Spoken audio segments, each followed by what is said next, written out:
My name is Leo, and I'm 29 years old.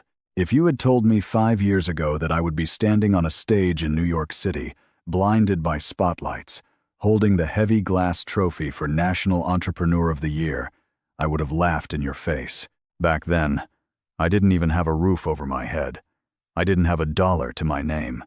I was shivering in a beat-up sedan, trying to keep warm with a blanket that smelled like sawdust and engine oil. But last night, that trophy was real. The applause was deafening. It washed over me like a tidal wave, drowning out years of doubt, years of being told I was worthless. From the podium, I could see everything.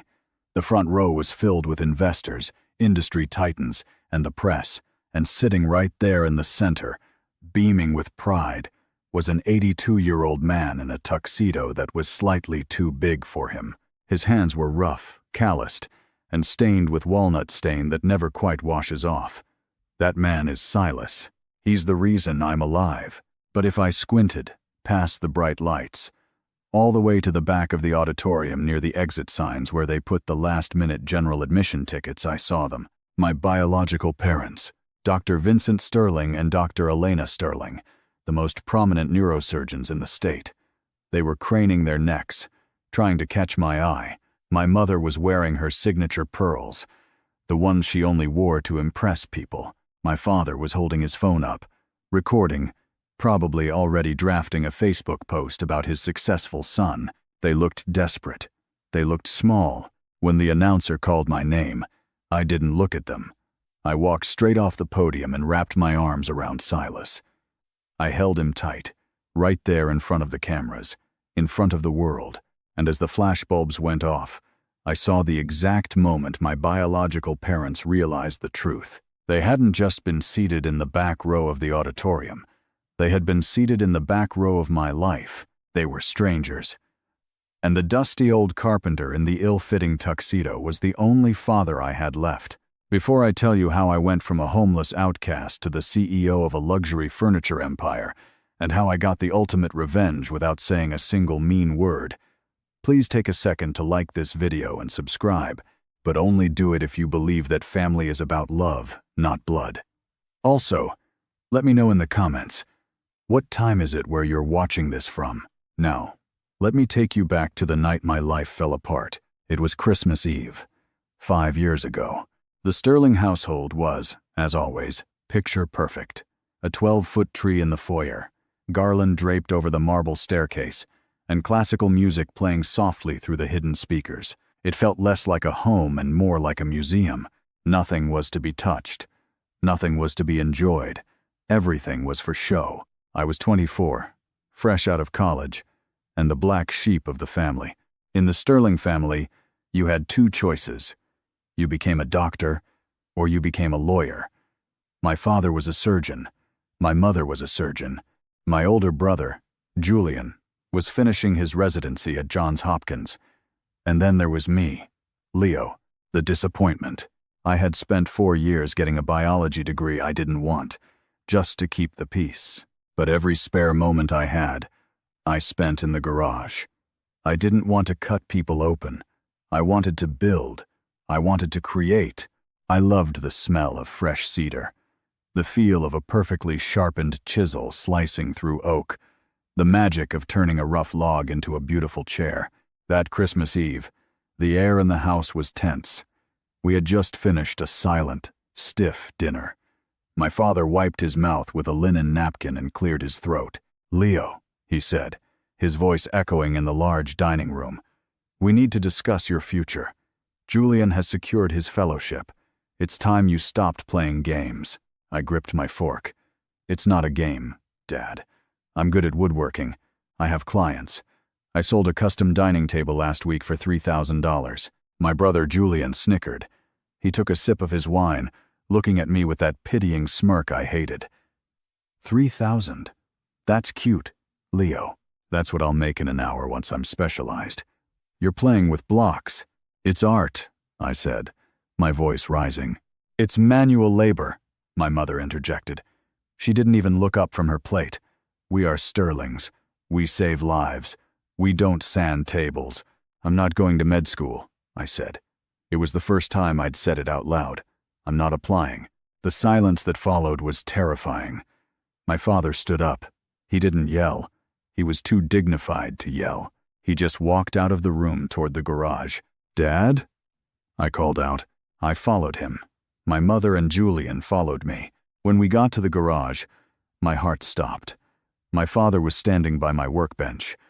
This was my sanctuary.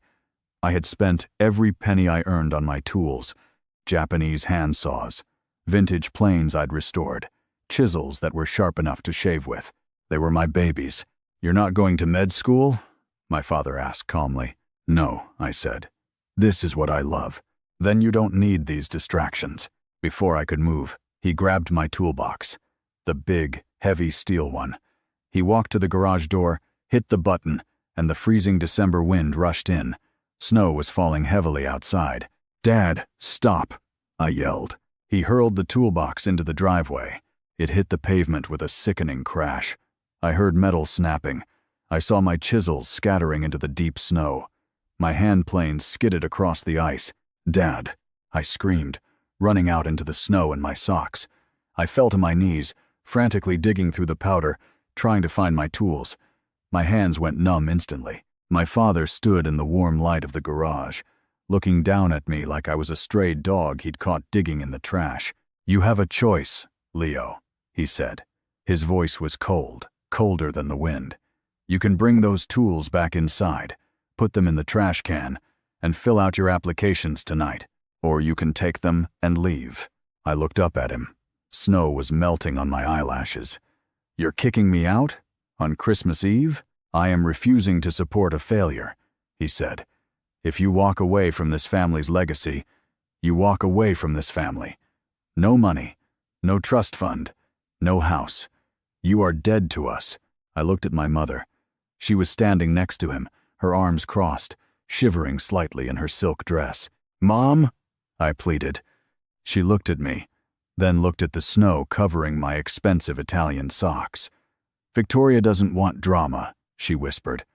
Wait, no, that's not what she said. That was the echo of my fear. What she actually said was worse. She said, "You're embarrassing us, Leo. Do what your father says." I looked at Julian. He was leaning against the luxury SUV, checking his watch. He looked bored. I looked down at my hands. They were red and stinging. I was holding a broken handle of a gouge I'd saved up for 3 months to buy. Something inside me snapped. But it wasn't a violent snap. It was a quiet, final break, like a dead branch falling off a tree. I realized right then that they didn't love me. They loved the idea of me. They loved the Dr. Leo Sterling that existed in their heads. The real Leo, the guy who loved sawdust and texture and grain, they hated him. I stood up. I didn't feel the cold anymore. "Fine," I said. I didn't scream. I didn't beg. I just started gathering my scattered tools. I found my grandfather's mallet. I found my sharpening stones. I threw them all into the dented metal box. "Leo, don't be an idiot," Julian called out. "Just come inside. You're going to freeze." I ignored him. I carried my broken toolbox to my beat-up Honda Civic, the one car I bought with my own money, so they couldn't take it from me. I threw the tools in the back seat. I walked back to the garage door where they were standing like a tribunal of judges. "If you leave," my father said, pointing a finger at my face, "don't you dare call us when you fail. Don't come crawling back when you realize you're nothing without the Sterling name." I looked him dead in the eye. "I won't," I said. "And when I succeed, I won't call you either." I turned around, got in my car, and backed out of the driveway. As I drove down the long, winding road of the gated community, I looked in the rearview mirror. I saw the garage door slowly closing, shutting out the cold, shutting out the snow, and shutting me out forever. I drove until the gas light came on. I pulled into a 24-hour Walmart parking lot. I turned off the engine to save fuel. The silence in the car was heavy. The adrenaline faded, and the reality hit me. I was alone. It was Christmas Eve. I had $40 in my bank account. I had no coat, just a dress shirt. And my family was gone. I reclined the driver's seat, pulled an old moving blanket over me and stared at the ceiling of the car. I could see the glow of the streetlights reflecting off the snow on my windshield. I cried. I'm not ashamed to admit it. I sobbed until my chest hurt. I felt like a child who had been left behind at a grocery store, waiting for a parent who was never coming back. But as the sun started to rise on Christmas morning, painting the gray sky with streaks of weak pink light, the tears stopped. I sat up. I looked at the toolbox in the back seat. They had broken the box. But the tools inside? The steel was still strong. It just needed to be sharpened. Okay, I whispered to the empty car. Okay, I didn't know it then. But hitting rock bottom wasn't the end. It was the foundation, and I was about to build something magnificent on it. I just had to survive the winter first. I spent that first winter trying to disappear. When you're homeless in a city that prides itself on wealth and status, you learn very quickly how to be invisible. I parked my car on different streets every night to avoid the police. I washed up in the bathrooms of public libraries and gas stations. I ate peanut butter out of the jar because bread went stale too fast in the cold car. But the hardest part wasn't the hunger or the freezing nights where I had to wake up every hour to run the engine for heat. The hardest part was the silence. My phone never rang. Part of me, the stupid, hopeful child part of me, kept checking it. I thought maybe Mom would crack. Maybe Dad would realize he'd gone too far. Maybe Julian would send a text, even a mocking one, just to acknowledge I was still alive. Nothing. Days turned into weeks. Weeks turned into months. They had erased me. It was as if Leo Sterling had never existed. I got a job at a commercial furniture factory on the outskirts of the city. It was soul-crushing work. We weren't building furniture. We were assembling garbage. Cheap particle board, plastic veneers, staples, and glue. I stood on a line for 10 hours a day, screwing legs onto wobbly desks that would break in 6 months. The foreman, a guy named Rick, hated me. He saw my soft hands and my educated way of speaking and decided I was some rich kid slumming it. "Faster, Sterling," he'd yell, banging his clipboard on my station. "This is an art class. Nobody cares if the grain matches. Just get it in the box." I swallowed my pride. I needed the paycheck. I needed to save enough for a deposit on an apartment. Any apartment. But every evening, after my shift, I would drive to the industrial district. There was a lumber yard there that sold offcuts, the scrap pieces of wood that were too small or knotted for the big clients to use. I would spend hours digging through the bins. To everyone else, it was firewood. To me, it was gold. I found pieces of black walnut with beautiful, swirling grain, chunks of cherry wood that looked like they were glowing from the inside. I couldn't build in my car, so I rented a tiny, damp storage unit for $50 a month.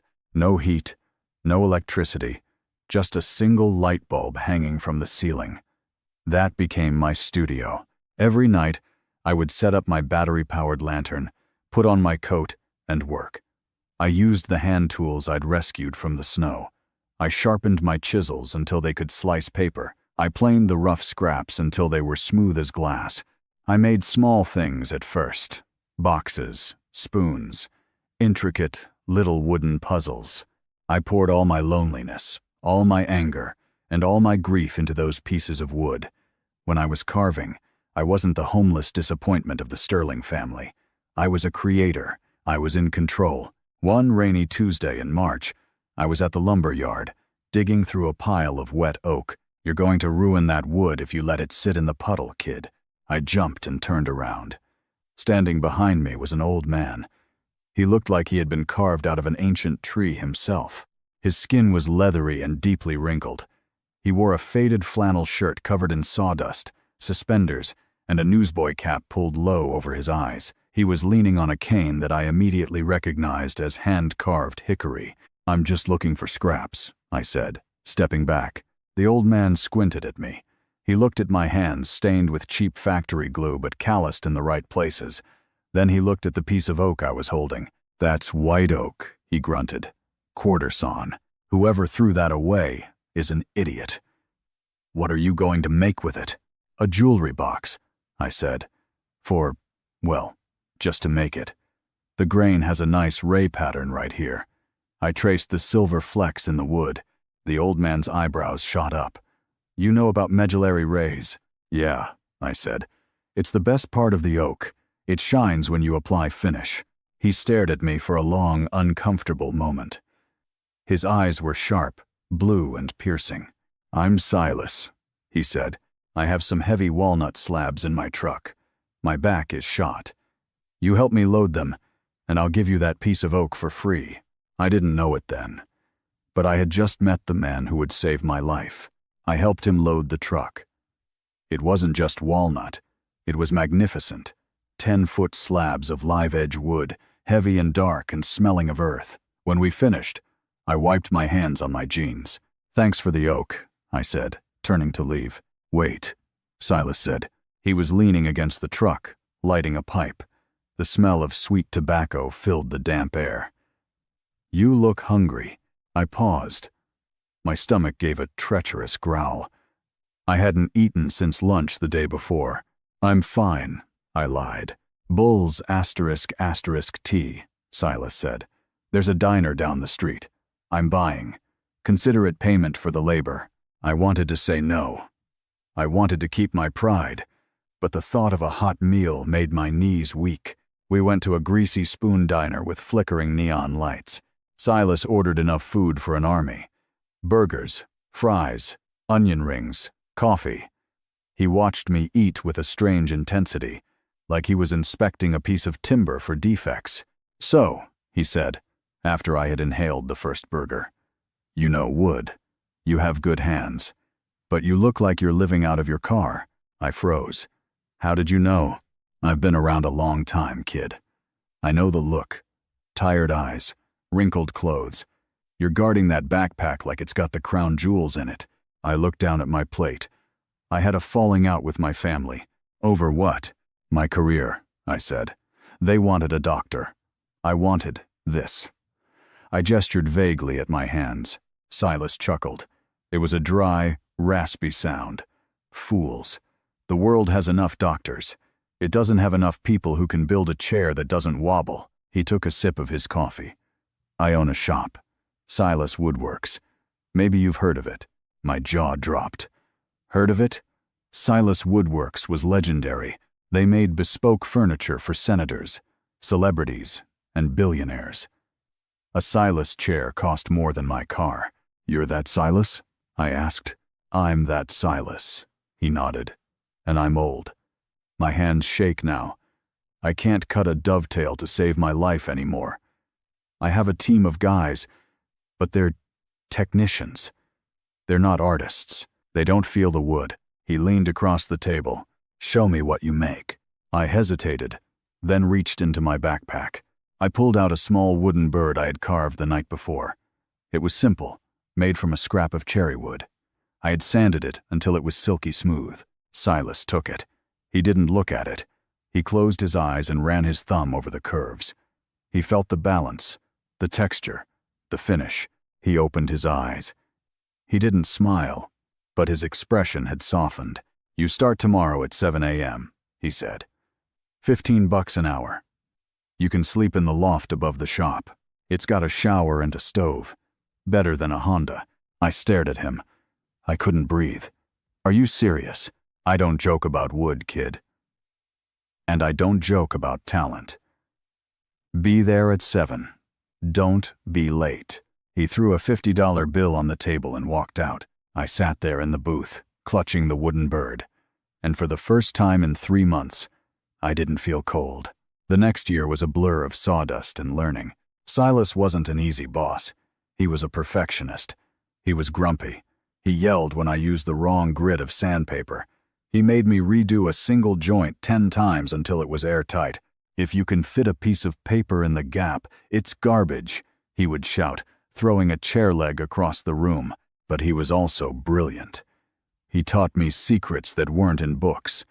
He taught me how to read a tree just by looking at the bark. He taught me how to sharpen a blade until it could split a hair. He taught me that wood is alive, it moves, it breathes, and you have to work with it, not force it. And more than that, He gave me a home. The loft above the shop wasn't a palace, but to me, it was heaven. It smelled of cedar and beeswax. I had a warm bed. I had a kitchen. Every Friday night, the other workers would go home to their families, but Silas would stay. He'd order pizza, open a bottle of cheap whiskey, and we would sit on the workbenches and talk. He told me about his wife, who had passed away 10 years ago. He told me about how he built this business from nothing, fighting tooth and nail against mass-produced furniture companies. I never had kids, he told me one night, looking into his glass. Mary and I, we tried. It just wasn't in the cards. He looked at me then, a look I hadn't seen from my own father in years. A look of recognition. You're a good kid, Leo. Your parents are idiots. Thanks, Silas. I smiled. I'm serious. Blood doesn't make you family. Loyalty makes you family. Showing up makes you family. You show up. As the months went by, I started to take on more responsibility. Silas trusted me with the big clients. I designed a custom library for a famous author. I built a dining table for a tech mogul. One afternoon, I was sketching a design for a new line of modern chairs. Silas walked over and looked at my notebook. That's good, he grunted. Really good. The lines are clean. I was thinking we could use maple, I said. Keep it light. Do it, he said. Build a prototype. If it's good, we'll put the Silas brand on it. I built it. It was beautiful. We put it in the showroom window. It sold in 3 hours. My confidence began to grow. The voice in my head, the one that sounded like my father calling me a failure, started to get quieter. I wasn't Dr. Sterling. I was Leo the Carpenter. And I was good at it. But the past has a way of creeping up on you. It was December again. 1 year since I had been kicked out. The shop was busy. We were rushing to finish holiday orders. The phone rang, and the receptionist called out, "Leo, line 2. Someone asking about a custom order." I picked up the phone, wiping sawdust from my ear. "Silas Woodworks, this is Leo." "Hello," a woman's voice said. Sharp. Impatient. "I need a dining table. 10 seats. Mahogany. And I need it before Christmas Eve." My blood ran cold. I knew that voice. I would know it anywhere. It was my mother. She didn't recognize my voice. Why would she? She hadn't heard it in a year. And I sounded different now. Deeper. Rougher. Confident. "I'm sorry, ma'am," I said, trying to keep my hand from shaking. "We're fully booked until February. Custom pieces take time. Money is not an issue," she snapped. "I am Dr. Elena Sterling. We are hosting a very important dinner party. Our current table was damaged during a move, and I refuse to host with a scratched table. Name your price." I closed my eyes. I could picture her perfectly, standing in that pristine kitchen, tapping her manicured nails on the counter, demanding the world bend to her will. I took a deep breath. "Dr. Sterling," I said, "we don't do rush jobs. Quality takes patience. If you want a Silas table, you wait like everyone else." There was a pause. She wasn't used to hearing no. "Excuse me? Do you know who I am?" "Yes," I said softly. "I know exactly who you are." I almost told her. The words were right there on my tongue. "It's me, Mom. It's Leo, the son you threw out." But I didn't, because she didn't deserve to know. She was calling a stranger to fix a problem, just like she viewed me as a problem to be fixed. "I recommend you try IKEA," I said. "They have plenty of tables in stock." I hung up. My heart was pounding against my ribs like a trapped bird. I leaned against the workbench, trying to steady my breathing. "You okay, kid?" Silas was standing there. He had heard everything. "That was her," I whispered. "My mother." Silas didn't say anything for a long time. He just walked over and put a heavy hand on my shoulder. "She didn't recognize you?" "No." "Good," Silas said. His voice was hard. "Let them stay in the dark. You're building a light here, Leo. Don't let their shadows touch it." He squeezed my shoulder. "I've been thinking," Silas continued, his tone changing. He looked nervous, which was unlike him. I'm not getting any younger. My hands are getting worse. The doctors say it's arthritis. But, well, I'm slowing down. You're fine, Silas, I said. You're strong as an ox. Shut up and listen, he barked. But there was no bite in it. I've built this business for 40 years. It's my legacy. It's my name. And I'll be damned if I sell it to some private equity firm that will turn it into a cheap factory. He reached into his pocket and pulled out a set of keys. Not the shop keys. These were old, brass keys. These are for the safe in my office, he said. And for my house. I stared at the keys. Silas. What? I want you to run the shop, Leo. Not just work here. Run it. Be the lead designer. Manage the team. I'll handle the paperwork and the grumpy old man stuff. But the creative direction? It's yours. I don't know what to say. Say yes, he said. Because you're the son I never had. And you're the only person I trust with my life's work. Tears pricked my eyes. I tried to blink them away, embarrassed. Yes, I said. Yes. Thank you, Silas. Don't thank me yet, he grunted, turning back to his workbench. We have 20 chairs to finish by Friday. Get back to work.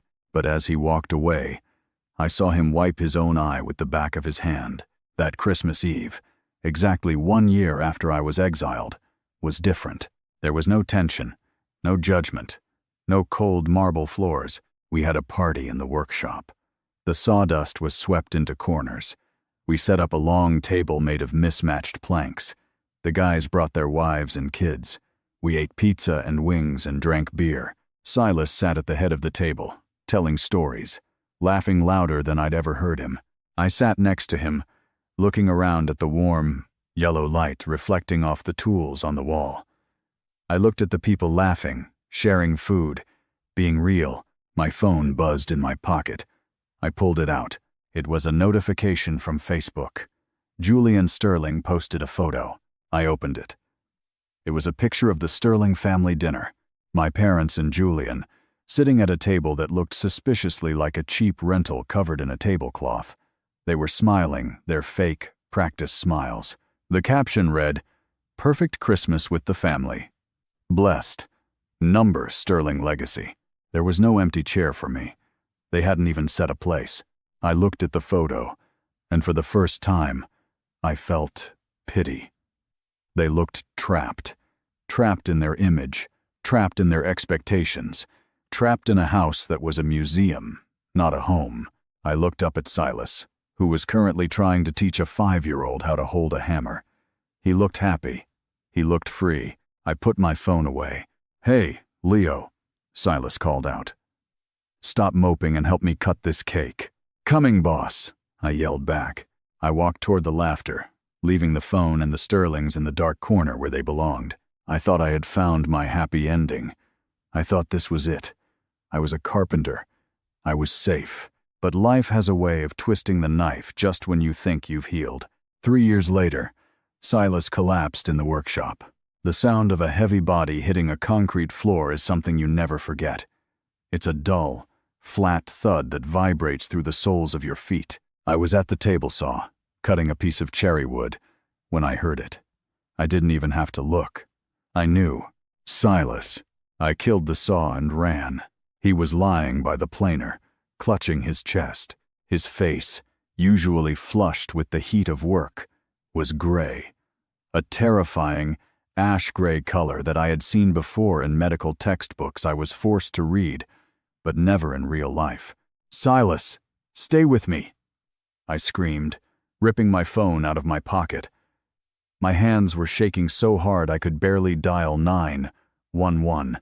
Chest pain. Collapse. 82 years old, I barked into the phone.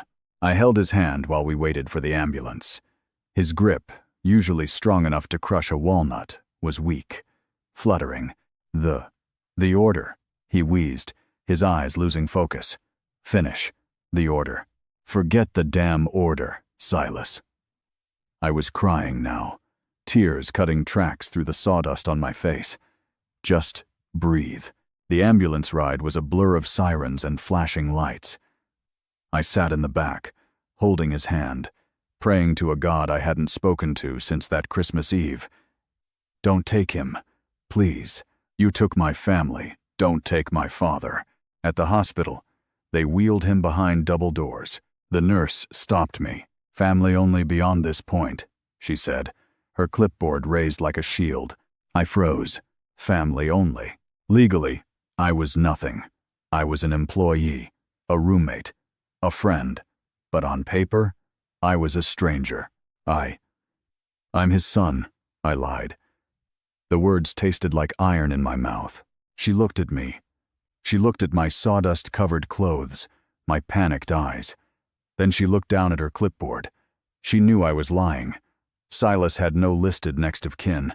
"Go," she whispered, stepping aside. "But stay out of the doctor's way." I sat in that plastic chair in the waiting room for 12 hours. I watched families come and go. I saw a mother hugging her son. I saw a husband pacing for his wife. And I thought about the Sterlings. If this were my biological father, Dr. Vincent Sterling, lying in that bed, there would be a press release. There would be VIP treatment. There would be cold, calculated discussions about legacy and succession plans. There wouldn't be anyone crying in the waiting room. But for Silas, the man who picked me up off the street, I was falling apart.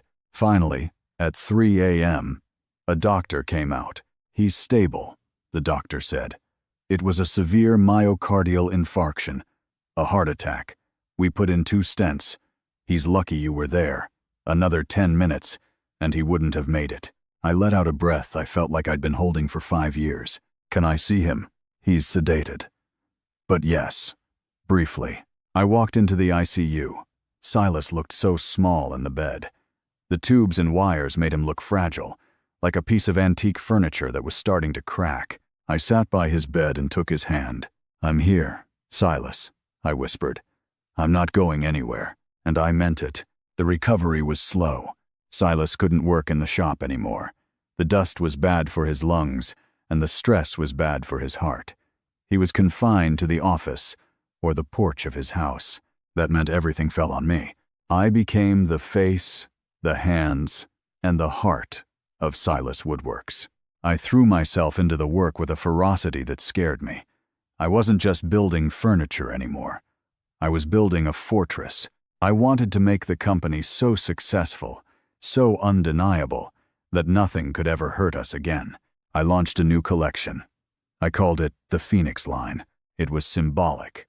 I took wood that had been burned, charred oak, scorched maple, and stabilized it with clear, eco-friendly resin. I turned the damage into the design.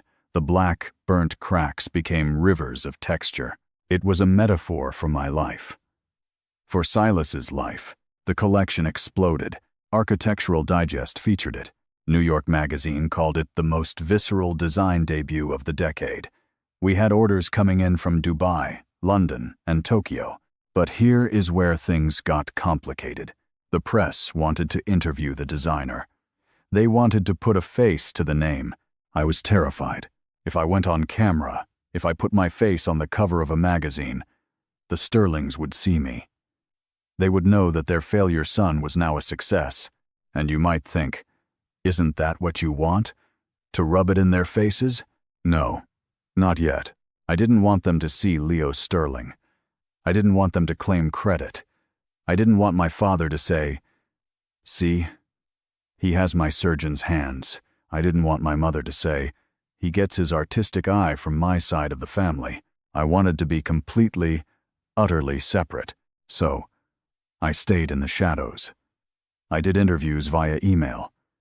I let the work speak for itself. In the industry, I became known as the Ghost Carpenter. It only added to the mystique. The prices of our furniture doubled. One afternoon, about 6 months after the heart attack, Silas called me into his office. He looked better. He had some color in his cheeks, but he was moving slower.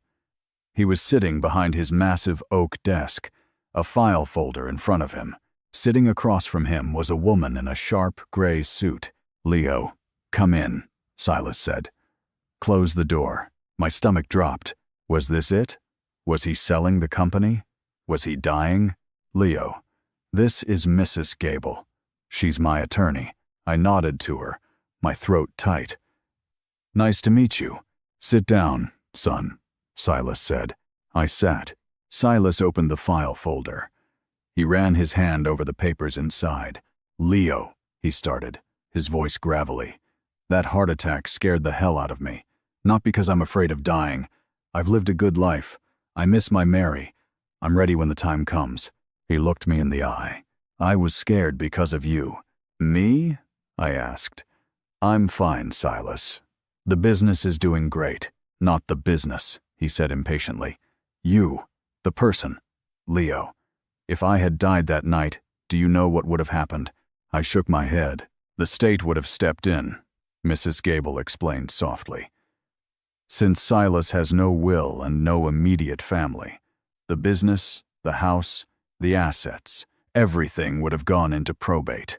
Eventually, it would have been auctioned off or given to distant cousins Silas hasn't spoken to in 40 years. And you, Silas pointed at me, would have been on the street again. You have no legal claim to any of this. You're just an employee.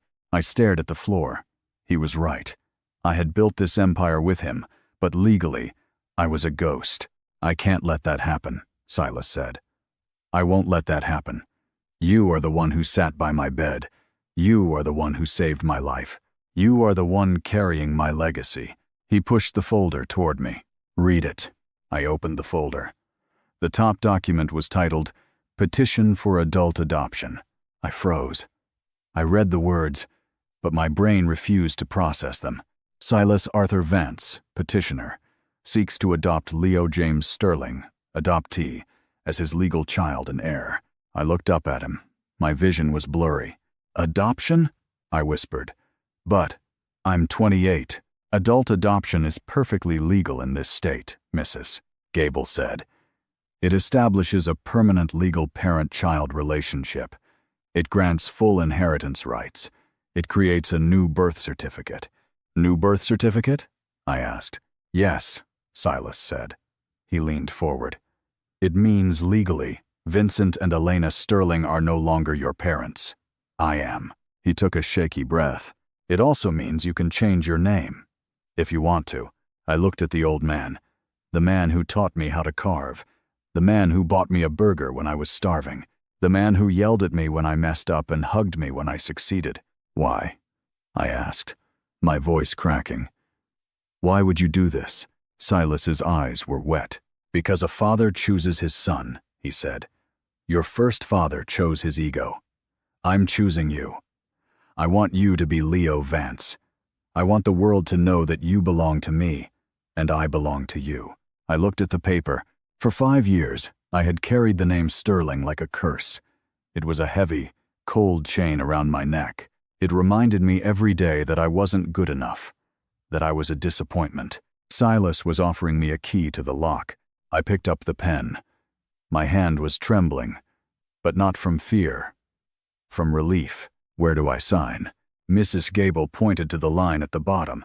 I pressed the pen to the paper, and with a few strokes of black ink, I killed Leo Sterling. I signed, Leo Vance.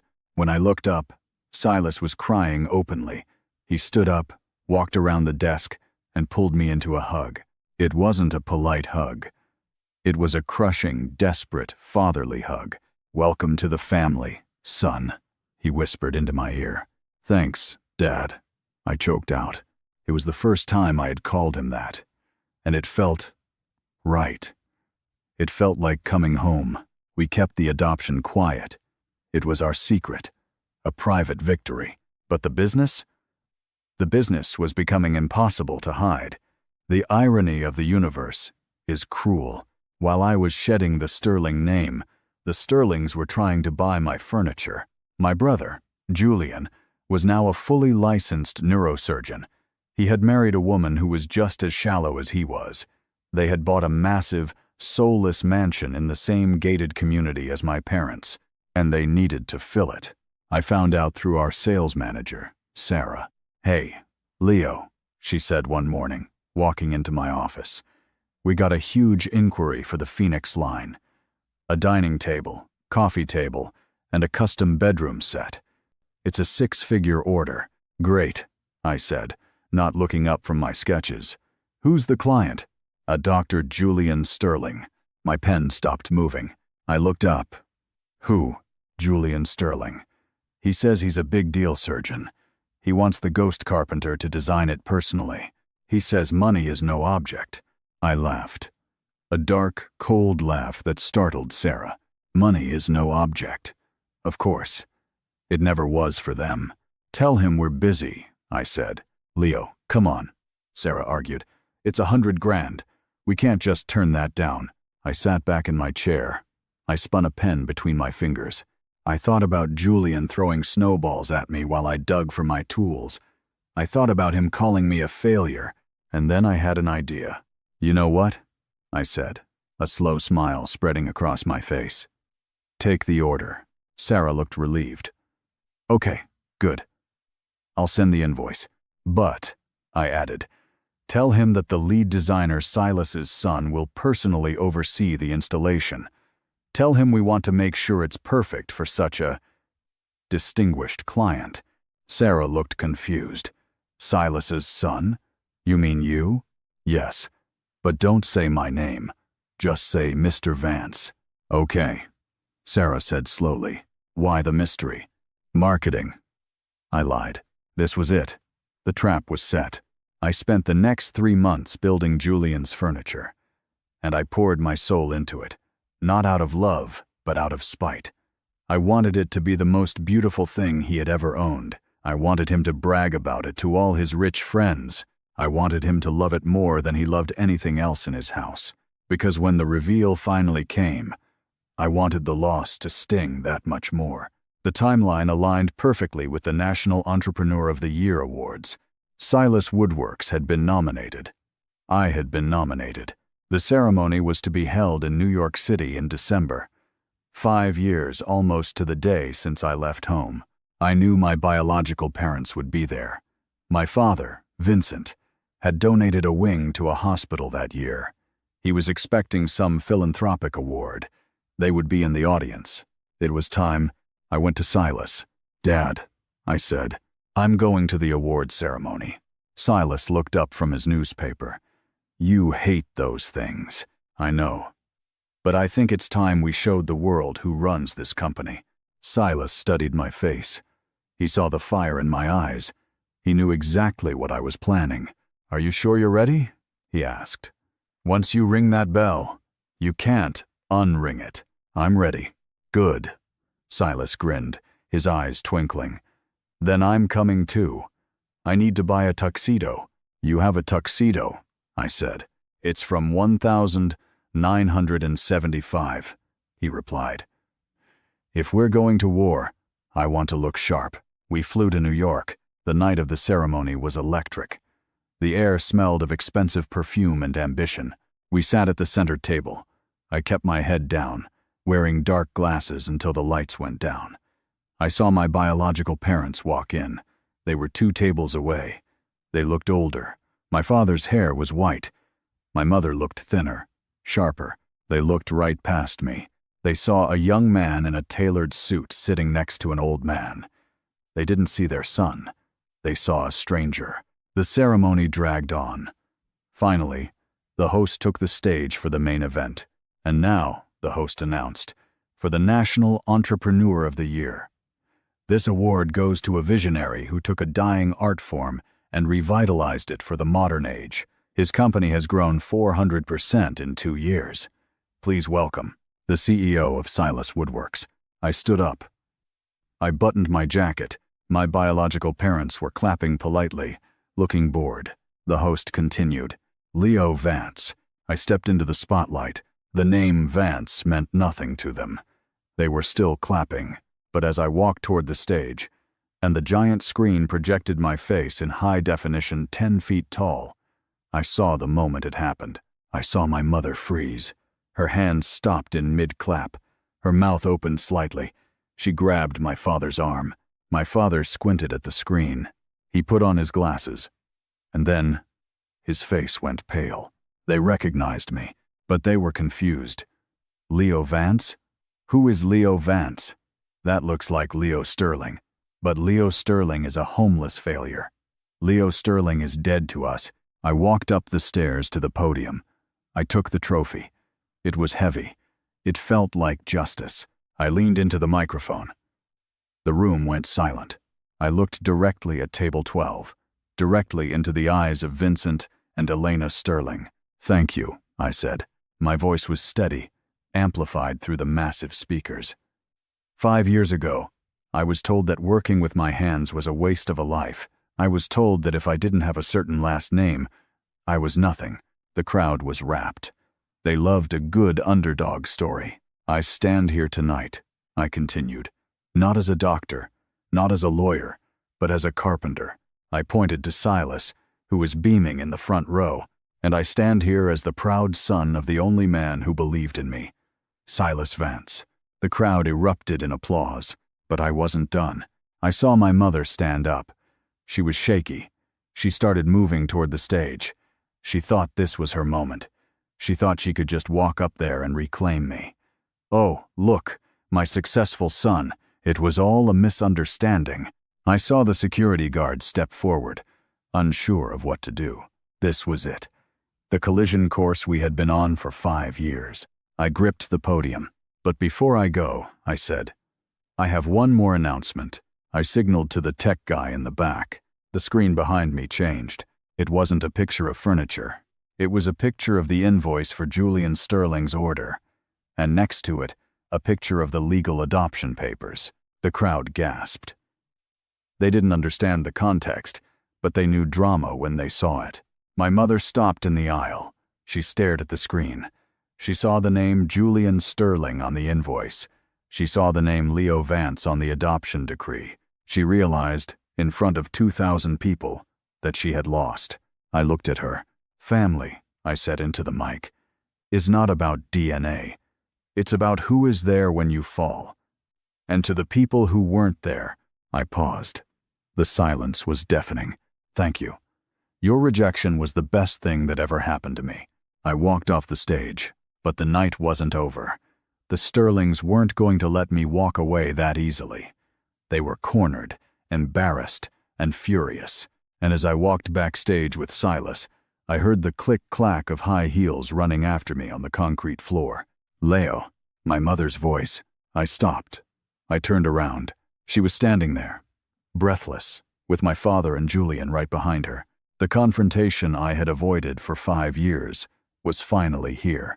The backstage hallway was narrow, lined with exposed pipes and cold concrete. It was the perfect place for an ambush. "Leo," my mother's voice echoed off the walls. It wasn't the screech she used when she was angry. It was that breathless, theatrical tone she used when she wanted something. I stopped. I felt Silas tense up beside me. I placed a hand on his arm, a silent signal. "I've got this." I turned around slowly. They were a pathetic trio. My mother, panting slightly in her evening gown. My father, red-faced and looking like he wanted to punch someone. And Julian, looking like a confused child who had lost his balloon. "Leo," my mother said again, reaching out as if to hug me. "My God, look at you. You look successful." I took a step back. "Don't touch me." Her hands hovered in the air, then dropped. "Leo, please." That speech, it was a bit dramatic, wasn't it? "We can talk about this. We can fix this." "There is nothing to fix," I said calmly. I said what I had to say. "You humiliated us," my father barked. He couldn't help himself. The mask of the grieving father slipped, revealing the tyrant underneath. In front of the entire medical board, in front of the press. "Do you have any idea what you've done to our reputation?" "Your reputation," I laughed. It was a cold, dry sound. "Dad, I haven't thought about your reputation in 5 years. I've been too busy building my own." "You're ungrateful," my father spat. "We gave you everything. The best schools, the best clothes, a legacy. You gave me a toolbox and threw it in the snow." I cut him off. and then you told me to die. I was trying to motivate you, he shouted. And look, it worked. You're a CEO. You're rich. You finally made something of yourself because I pushed you. I stared at him. The delusion was breathtaking. He actually believed he was responsible for my success. He believed his cruelty was kindness. I didn't succeed because of you, I said, my voice dropping to a dangerous whisper. I succeeded in spite of you. I succeeded because of him. I pointed to Silas. My father looked at Silas with pure disgust. This Carpenter? This is who you replaced us with? A man who smells like sawdust and cheap tobacco? Silas stepped forward. He didn't need a cane tonight. He stood tall, his tuxedo crisp, his eyes blazing with a fire that terrified men half his age. I may smell like sawdust, Silas said, his voice deep and steady, but at least I don't smell like a man who abandons his own child on Christmas Eve. Stay out of this, old man, Julian sneered. This is family business. Actually, I said. It's not. I reached into my inside jacket pocket. I pulled out a folded piece of paper, the copy of the adoption decree I had shown on the screen. You saw the screen, Julian, but I don't think you understood it. I unfolded the paper and held it up. Read it. Julian squinted at the paper. Petition for adoption? Leo Vance. He looked up at me, confusion clouding his eyes. What is this? Some kind of stage name? A marketing stunt? It's a court order, I said, signed by a judge 3 months ago. Legally, my name is Leo Vance. Legally, Silas is my father. Legally, I am his heir, and he is my next of kin. I looked at my mother. Her face had gone chalk white. That means, I continued, savoring every syllable, that if I get hit by a bus tomorrow, you get nothing. If I win the lottery, you get nothing. And right now, you are nothing. You are strangers harassing me. You can't do that, my mother whispered. You can't just resign from a family. It's blood. I gave birth to you. Being a mother is a verb, Elena, I said, not a biological fact. You stopped being my mother the moment you chose your reputation over my life. We were protecting you, she wailed, tears finally spilling over. Real tears? Fake tears? I didn't care anymore. Victoria was pregnant. We just wanted peace, and you got it, I said. You had 5 years of peace. Why are you complaining now? Because we're your family, she screamed. No, I said. You're my biological donors. This is my family. I put my arm around Silas. Before I go on, I have a question for you guys watching. If your parents showed up after 5 years of silence only because you got rich, would you hear them out? Or would you walk away? Type forgive or walk away in the comments right now. I really want to know what you would do. Okay, back to the hallway. Julian, who had been staring at the floor, suddenly looked up. His eyes widened as a realization hit him. Wait, Julian said. Vance, Silas, the ghost carpenter. He looked at me with horror. My furniture, he stammered. The dining set, the bedroom suite, the Vance collection I ordered for the new house. I smiled. It was the smile of a wolf who had cornered a rabbit. It's beautiful work, Julian, I said. I spent 3 months on it. Hand-planed walnut, dovetail joinery. The dining table? I carved the legs myself. Julian looked relieved for a split second. So you'll still deliver it? I mean, I paid the deposit. It's a business transaction, right? We can keep this professional. I laughed out loud. Professional? I asked. You want professional? I pulled out my phone. I opened the company app. I found order #4 Zeranine 2, Dr. Julian Sterling. I'm looking at your order right now, I said. Status: ready for delivery. Good, Julian said, straightening his tie. Good. At least you have some sense. My thumb hovered over the red button. Julian, I said softly. Do you remember when you told me I was playing with blocks? Leo, come on. Do you remember when you watched Dad throw my tools in the snow and you checked your watch because you were bored? Leo, Don't. Status update, I said. I pressed the button. Order cancelled. Cancelled, I read aloud. Reason: refusal of service. Refund issued. You can't do that, Julian shouted. I have a dinner party next week. I promised my wife that furniture. It's bespoke. You can't just cancel it. I own the company, Julian, I said. I can do whatever I want, and I refuse to let my art sit in a house where love doesn't exist. I'll sue you, Julian screamed, stepping forward, his fists clenched. Silas moved faster than I thought possible. He stepped between us, raising his cane.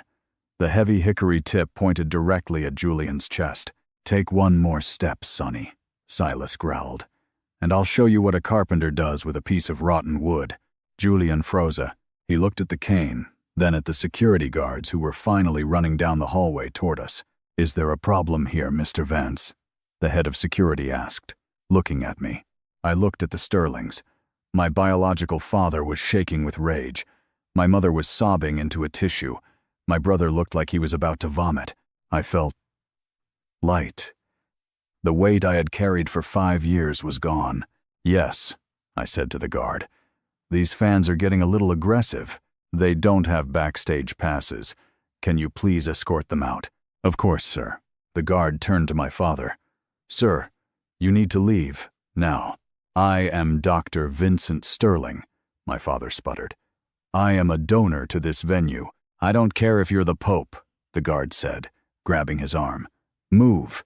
As they were dragged away, kicking and screaming, my mother looked back at me one last time. Her eyes were pleading. Leo, please, call me. We can fix this. I didn't answer. I just watched them disappear around the corner. The sounds of their protests faded into the hum of the ventilation system. Silence returned to the hallway. I let out a long, shaky breath. My knees felt weak. Silas turned to me. He put both hands on my shoulders. You okay, kid? I looked at him. I looked at the man who had given me a name, a future, and a spine. Yeah, I said. And for the first time in 5 years, I wasn't just surviving. I was living. Yeah, Dad, I'm okay. Let's go home. Let's go get a burger first, Silas said, winking. I'm starving. We walked out of the back exit, into the cold New York night. It was snowing again. Big, fat flakes falling from the sky. 5 years ago, the snow had felt like death. It had bitten my skin and frozen my bones. But tonight, the snow felt like confetti. It felt like a celebration. I caught a snowflake on my tongue and smiled. The Sterlings were gone. But the Vances? We were just getting started. The days after the award ceremony were quiet. At least, they were quiet for me. For the Sterlings, it was a disaster. I found out later that someone at the event, a journalist with a sharp eye, had snapped a photo of the adoption decree on the big screen. By the next morning, the headline wasn't Leo Vance Wins Award. It was Medical Dynasty Disowned Son. Son buys Dynasty. The internet did what the internet does best. They dug. They found court records. They found old society photos where I was noticeably absent. They pieced together the timeline. Dr. Vincent Sterling's waiting room, usually full of high-paying clients, started to empty out.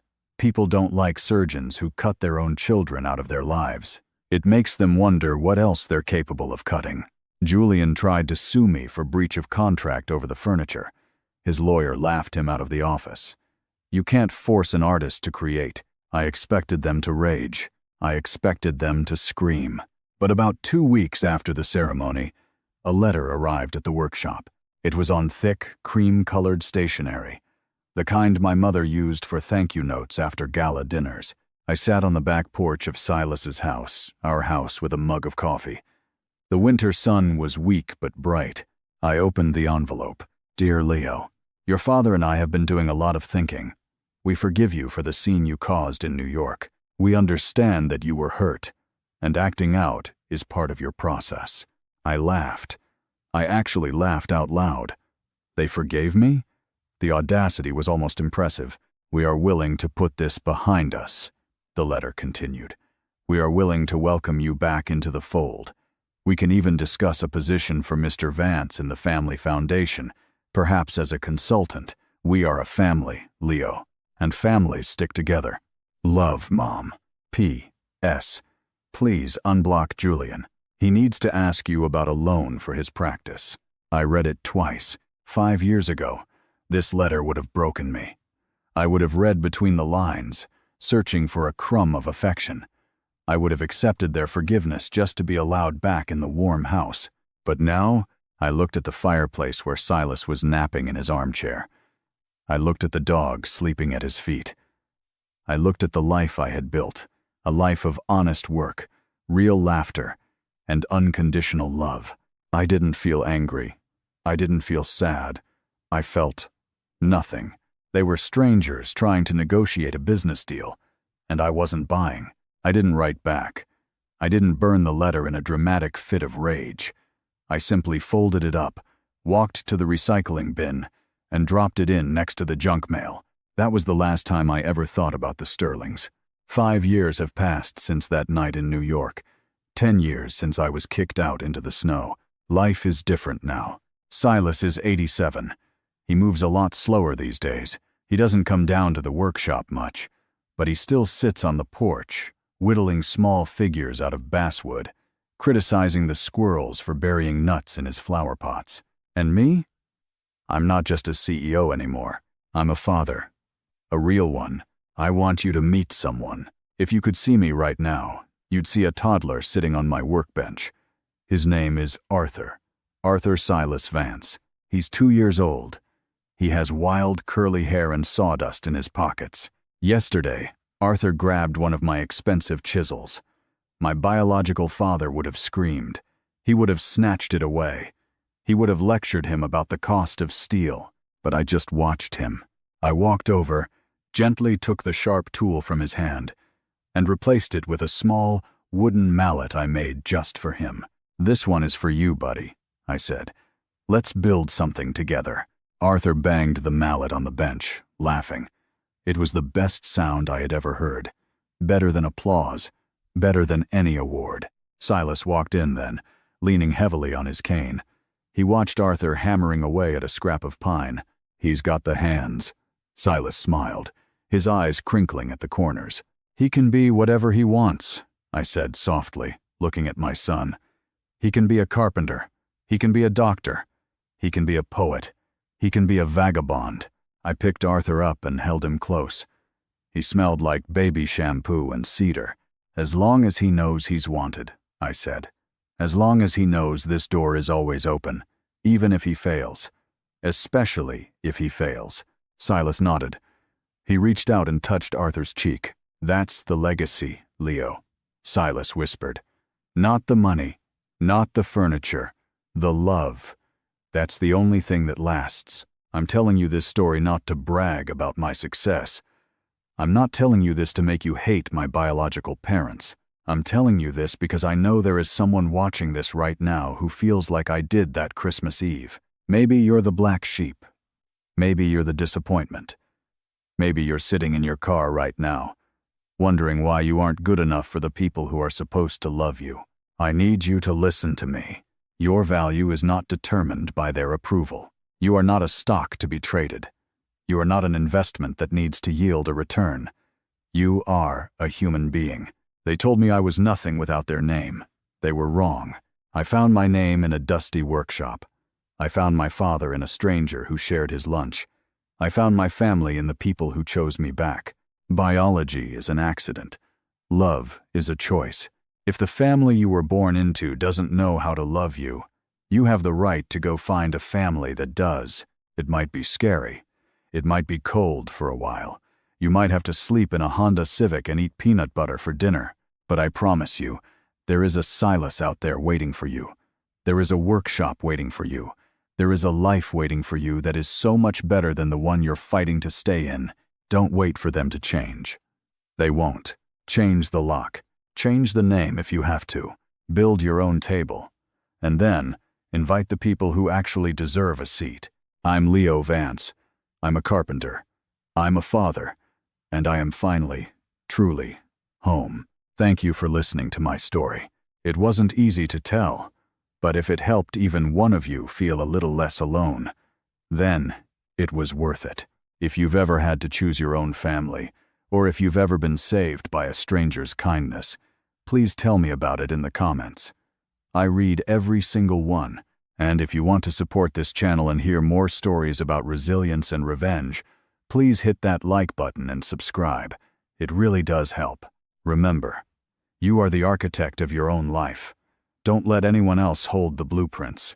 Until next time, keep building. This image is completely not real. It is just a product of Photoshop and AI, used to illustrate the content only. Don't believe in that. Verify the information and prove that this image is not real. The stories and images on this channel are inspired by real experiences and online communities like Reddit. For privacy and storytelling purposes, names, dates, and certain details have been changed or created using AI. Any resemblance to real persons, living or dead, or actual events, is purely coincidental. This content is intended for entertainment and emotional reflection only. Viewer discretion is advised. Thank you for supporting our creative work.